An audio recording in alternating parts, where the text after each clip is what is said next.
কি হলো পলি, খাচ্ছ ছাতু মাখা? কেমন? ভালো খেতে?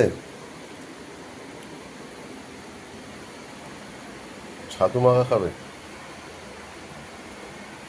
সকালবেলায় পেঁয়াজ, কাঁচা পেঁয়াজ, লঙ্কা? হ্যাঁ, পেঁয়াজ খাচ্ছ না? আজকে কি রান্না হবে? কচু? তোমরা তো কচু খাও না।